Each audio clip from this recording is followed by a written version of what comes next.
ہر بندہ یہ کہہ رہا ہے کہ میرے کاروبار میں برکت نہیں ہے، لاکھوں کماتا ہوں، پتہ نہیں چلتا جاتے کدھر ہیں۔ مسئلہ اصل ہے یہی کہ رزق میں بے برکتی آ گئی ہوئی ہے، اس لیے کہ ہماری پیشانی میں سجدے نہیں رہے، ہماری آنکھوں میں حیا نہیں رہا، ہمارے لبوں پہ قرآن کے نغمے نہیں رہے، ہماری سوچوں میں پاکیزگی نہیں رہی اور خیالوں میں طہارت نہیں رہی۔ آج غلاظت ہی غلاظت، گند ہی گند، اور جو ہے وہ شہوت ہی شہوت اور بے حیائی ہی بے حیائی آنکھوں میں، نظروں میں، خیالوں میں بھر دی گئی ہے۔ بازار میں چلے جائیں، گھر چلے جائیں، گھر کا دروازہ بند کر کے، مقفل کر کے بغیر آپ سمجھتے ہیں کہ میں محفوظ ہو گیا ہوں، آج تو وہاں بھی محفوظ نہیں رہا جاتا۔ عجیب صورتحال بنی ہوئی ہے۔ اپنے گھروں کو ان ساری شرارتوں سے پاک کرو اور اپنی نظروں کو پاکیزگی سکھاؤ، پھر دیکھنا کہ کس طرح برکتیں ہوتی ہیں اور کس طرح رحمتیں ہوتی ہیں۔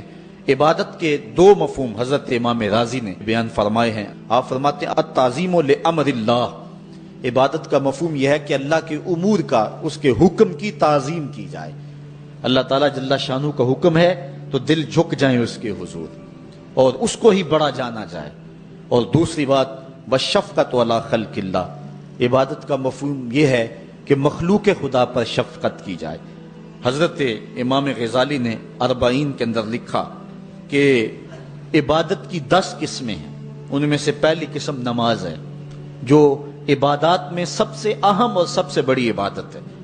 دوسری قسم زکوٰۃ ہے، تیسری قسم روزہ ہے، چوتھی قسم حج ہے، پانچویں قسم تلاوت کلام مجید ہے، اور چھٹی قسم ہر وقت ذکر الہی میں رہنا ہے، ساتویں قسم حلال رزق کے لیے کوشاں رہنا ہے، اور آٹھویں قسم پڑوسی، ہمسائے، ساتھی اور دوستوں کے حقوق ادا کرنا ہے، اور نویں قسم امر بالمعروف اور نہی عن المنکر کرنا ہے، اور 10ویں قسم اتباع رسول صلی اللہ علیہ وآلہ وسلم کرنا ہے۔ یہ عبادت کی صورت ہے۔ اور جو شخص اللہ کے حضور جھکنا چھوڑ دے، اللہ تعالیٰ اس کے رزق سے بھی، اس کی عمر سے بھی برکت اٹھا لیتا ہے۔ عبادت کا ایک مفہوم علماء نے اللہ تعالیٰ کی پہچان بھی بیان فرمایا۔ حضرت مولا کائنات سیدنا علی المرتضیٰ رضی اللہ تعالی عنہ نے وما خلقت الجن والانس الا لیعبدون کا ترجمہ کیا ہے اے لیعرفونی، یعنی ہم نے جن و انس کو اس لیے پیدا کیا کہ وہ مجھے پہچان جائیں۔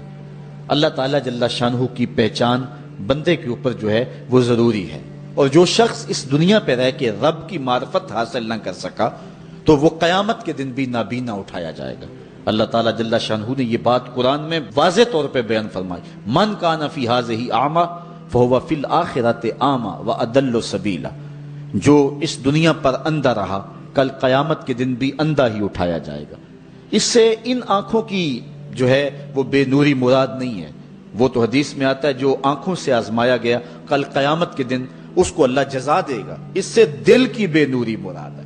ساری زندگی گزار دی، کاروبار کا پتہ کیسے کرنا ہے، سیاست کا پورا پتہ ہے کیسے کرنی ہے، ایک ایک امر کا پتہ ہے، ہر چیز کا پتہ ہے، نہیں پتہ تو جس نے پیدا کیا ہے، جو ہمارا خالق ہے، جو ہمارا رازق ہے، جو ہمارا مالک ہے، ہم لمحہ لمحہ ایک ایک ساتھ ایک ایک گھڑی جس کے محتاج ہیں۔ شیخ سعدی فرماتے ہیں سانس اندر جائے تو پھر بھی اس کے محتاج ہیں، اندر سے خیریت سے باہر آئے تو پھر بھی اس کے محتاج ہیں، اگر اندر والا باہر نہ آئے تو پھر بھی موت، باہر والا اندر نہ جائے تو پھر بھی موت۔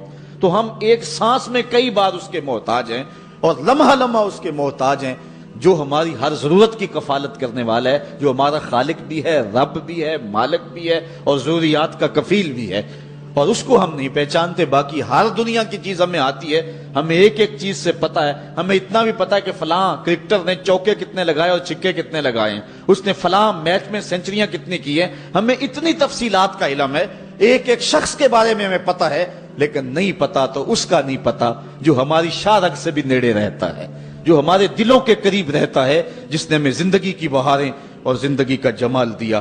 آئیے اپنے رب کو پہچانیں، اور جو شخص اپنے رب کی معرفت حاصل نہیں کر سکا وہ قیامت کے دن بھی اندھا اٹھایا جائے گا۔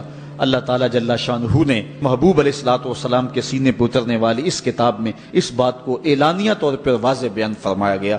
اسی لیے اقبال نے کہا تھا دل بینا بھی کر طلب خدا سے کہ آنکھ کا نور دل کا نور نہیں ہے۔ حضور علیہ السلام اپنے قول سے قرآن مجید کی صورتیں ہیں، آیات ہیں، ان احکام کو بیان فرماتے ہیں، ان کی حکمتوں کو بیان فرماتے ہیں، اور ان کے مقاصد کو بیان کرتے ہیں، اور حکمت سے مراد حضور اپنے عمل سے قرآن مجید کی صورت لوگوں کے سامنے پیش کرتے ہیں۔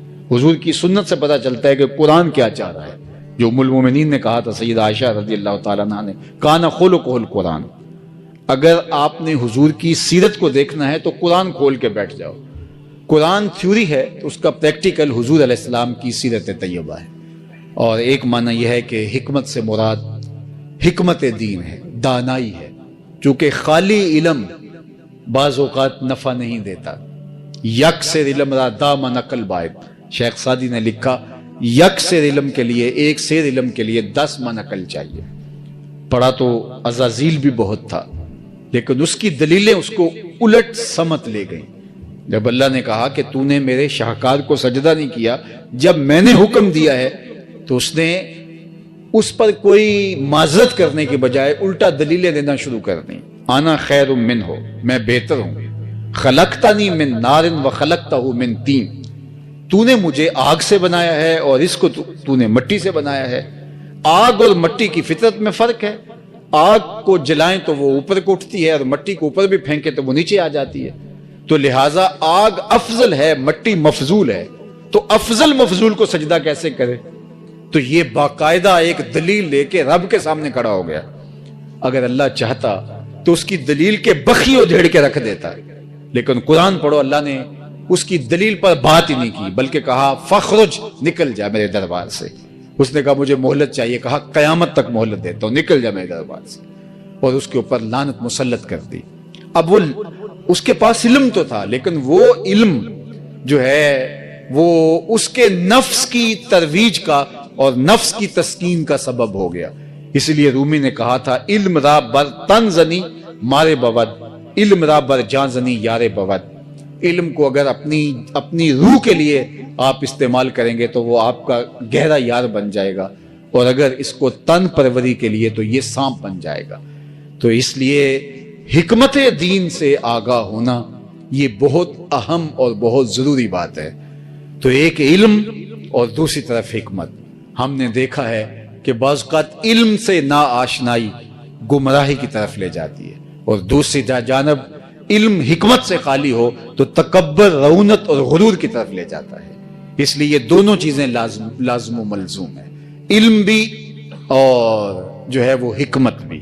اور علم اور حکمت ان دونوں کے باہمی امتزاج سے صالحیت کا وجود پنپتا ہے، اور اللہ تعالیٰ جل شانہ ایسے رجال کار اور ایسے افراد دیکھنا چاہتا ہے کہ جو علم کے سائے میں پروان چڑھیں اور حکمت کے نور سے مالا مال ہوں، تاکہ ان کے اٹھنے والے ہر قدم خیر کی طرف، نیکی کی طرف اور اچھائی کی طرف بڑھتے چلے جائیں۔ ہمارا دین مکمل، کامل اور اکمل دین ہے۔